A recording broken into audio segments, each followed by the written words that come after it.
ఒక 1 month నుంచి actually ఈ తెలంగాణ క్రికెట్ అసోసియేషన్ గురువారెడ్డి వాళ్ళందరూ కూడా తప్పుడు ప్రచారాలు ప్రెస్లో చేస్తూ విశాఖ ఇండస్ట్రీస్ ఎవరైతే రాజీవ్ గాంధీ క్రికెట్ స్టేడియంని స్పాన్సర్ చేసినారో 2004లో వారిపైన అన్ని తప్పుడు ప్రచారాలు ప్రెస్లో కూడా అప్పుడు నమస్తే తెలంగాణ ఇతర వాళ్ళు కూడా హెచ్సిఏలో లూటీ అని చెప్పి ఒక స్టోరీ వేసినారు.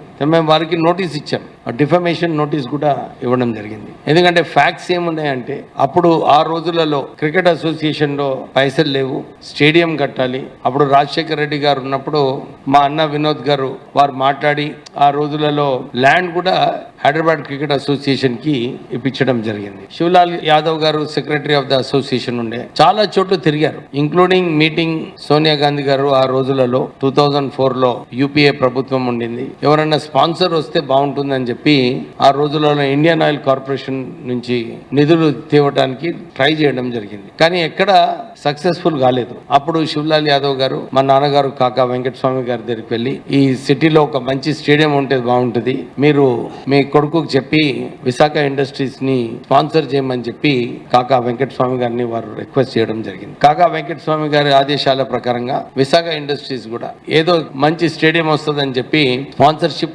తీసుకోవడం జరిగింది. అప్పుడు నిధులు కూడా విశాఖ ఇండస్ట్రీస్ ఇచ్చారు. నిధులు ఇచ్చిన తర్వాత హైదరాబాద్ క్రికెట్ అసోసియేషన్ అగ్రిమెంట్ అయింది. తర్వాత వారి ఎగ్జిక్యూటివ్ కమిటీ మెంబర్స్ వారు అప్రూవ్ చేసినారు. Hyderabad cricket association annual general meeting లో కూడా ఈ అగ్రిమెంట్ ఒప్పుకొని దాని తర్వాత మాతోనే అగ్రిమెంట్ చేయడం జరిగింది. ఐపీఎల్ వచ్చినప్పుడు హైదరాబాద్ క్రికెట్ అసోసియేషన్ వారు లేదు ఐపీఎల్ కి మేము రైట్స్ ఇవ్వము అని చెప్పి అప్పుడు హెచ్సిఏ వాళ్ళు చెప్పడం జరిగింది. హైకోర్టు అప్పుడు ఆ రోజులలో ఐపీఎల్ రైట్స్ కి కూడా విశాఖ ఇండస్ట్రీస్ కి రైట్స్ ఉంటాయని చెప్పి ఆర్డర్ ఇవ్వడంతో సుప్రీంకోర్టుకి వెళ్లారు హెచ్సిఏ. సుప్రీంకోర్టు కూడా ఒప్పుకుంది, లేదు ఐపీఎల్ రైట్స్ కి విశాఖ ఇండస్ట్రీస్ కి ఇవ్వాలని. ఎందుకంటే మా వ్యతిరేకంగా ఉన్న గ్రూప్ పవర్ లో ఉన్నప్పుడు మాకు సతాయించనీకే కావాలని స్టాండ్ తీసుకోవడం జరిగింది. 2011లో ఆర్బిట్రరీగా అగ్రిమెంట్ విత్ విశాఖ క్యాన్సిల్ చేసి అగ్రిమెంట్ లో ఒక క్లాజ్ ఉండింది, ఆర్బిట్రేషన్ ఉండాలి, ఆర్బిట్రేషన్ నిర్ణయం తీసుకోవాలని చెప్పి ఆర్బిట్రేషన్ లో కేసు చాలా రోజులు నడిచింది. తర్వాత ఆర్బిట్రేషన్ వారు ఒక నిర్ణయం తీసుకున్నారు. ఏదైతే అగ్రిమెంట్ లో టర్మ్స్ ఆఫ్ కండిషన్స్ ఉండేనో ఆ టర్మ్స్ ఆఫ్ కండిషన్ ప్రకారంగానే ఆర్బిట్రేషన్ అవార్డు ఇచ్చింది. ఏదొక్క అంశం ఎక్కువ చేయలేదు, తక్కువ చేయలేదు. ఎందుకంటే ఆల్రెడీ ఒప్పందం ఉంది హెచ్సిఏ కి విశాఖ ఇండస్ట్రీస్ కి. Executive committee annual general meeting అందరు మెంబర్స్ కూడా దాన్ని ఒప్పుకోవడం జరిగింది. దాని ప్రకారంగానే ఆర్డర్ ఇచ్చినారు. అప్పుడు ఆ రోజులలో హర్షదీప్ గారు నాకు ఫోన్ చేసి సరే 26 కోట్లు అవార్డు వచ్చింది, మీరు 17 crores చేస్తే మేము ఒప్పుకుంటాము, మీరు ఒప్పుకోండి అని చెప్పి వారు చెప్పినారు. మాకు కూడా ఒక స్పాన్సర్ వచ్చినాడు, 100 కోట్ల రూపాయలు ఇస్తున్నాడు, మీకు 17 కోట్లు ఇచ్చేస్తాం, మాకు కూడా కొన్ని నిధులు వస్తాయని చెప్పి వారు మాకు ఫోన్ చేయడం జరిగింది. కోర్టులో కూడా జాయింట్ మెమో వేశాం ఈ అమౌంట్ ఒప్పుకుంటున్నామని. కానీ హెచ్సిఏ వాళ్ళు ఏదైతే ఒప్పందం చేసుకున్నామో దాన్ని వారు పూర్తి చేయలేదు. సో కేసు మళ్ళీ వారు ఆర్బిట్రేషన్ అవార్డ్ వ్యతిరేకంగా కోర్టులో వేశారు, కమర్షియల్ కోర్టులో. కమర్షియల్ కోర్టు కూడా ఆర్బిట్రేషన్ అవార్డు ఏదైతే ఇచ్చినారో దాన్ని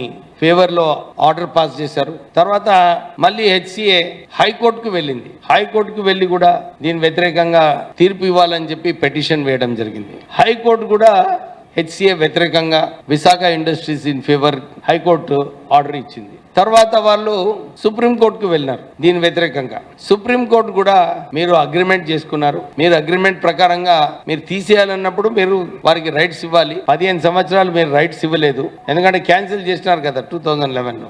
పోయిన సంవత్సరము మీరు వారికి రైట్స్ ఇవ్వలేదు, మీరు ఈ జడ్జ్మెంట్ ని మీరు ఇంప్లిమెంట్ చేయాలని చెప్పి సుప్రీంకోర్టు కూడా మా ఫేవర్ లో ఆర్డర్ ఇవ్వడం జరిగింది. దాని ప్రకారంగానే సిటీ సివిల్ కోర్టులో ఈ డిగ్రీ ఏదైతే అయిందో విశాఖ ఇండస్ట్రీస్ ఫేవర్ లో దాంట్లో కేసు వేయడం జరిగింది. ఇంకా కేసు నడుస్తుంది. నిధులు అన్ని పేపర్లలో, ప్రెస్ మీడియాలో, సోషల్ మీడియాలో అన్ని చోట్ల నిధులు ఇచ్చేస్తున్నారు విశాఖకు అని చెప్పి దుష్ప్రచారం చేస్తున్నారు. కానీ ఇప్పటి వరకు రాలేదు. దాంట్లో కూడా ప్రిన్సిపల్స్ ఆఫ్ న్యాచురల్ జస్టిస్ అని చెప్పి ఇంకా కేసు నడుస్తుంది దాని ప్రత్యేకంగా. ఈ గురువారెడ్డికి ఇంకా కొందరికి ఒక ఫ్యాషన్ అయిపోయింది. కేవలం పోయి ప్రెస్లో పోయి తిట్టడం ఒక ఫ్యాషన్ అయిపోయింది. ఆల్రెడీ సిబిసిఐడి వాళ్ళు ఎంక్వైరీ చేస్తున్నారు, ఏది కరెక్ట్ ఏది రాంగో అన్నీ చూసుకోవచ్చు రికార్డ్స్ ప్రకారంగా. సుప్రీంకోర్టు డిసిజన్ ఉంది. నిజంగానే సుప్రీంకోర్టు డిసిజన్ రాంగ్ అంటే ఎక్కడ పోతారో వాళ్ళు ఆలోచించుకోవాలి. కానీ కావాలని ప్రెస్లో పోయి సోషల్ మీడియాలో ఇలాంటి ప్రచారం చేయడము ఇది సరైన పద్ధతి కాదు. వారిపైన డిఫమేషన్ నోటీస్ కూడా పంపించినాము గురువారెడ్డికి. వారి వ్యతిరేకంగా సూట్ కూడా వేస్తాం. ఎందుకంటే కంపెనీకి అసలు కష్టకాలంలో ముందుకొచ్చి స్పాన్సర్షిప్ తీసుకుంది. ఇంకా మేము ఎక్కువ అగ్రిమెంట్ ప్రకారంగానే మా రైట్స్ అడుగుతున్నాం.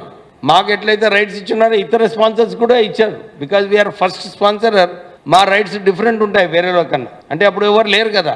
కన్స్ట్రక్షన్ ఆఫ్ ద స్టేడియం అయిన తర్వాత ఇతర స్పాన్సర్స్ వచ్చారు. So their conditions are different.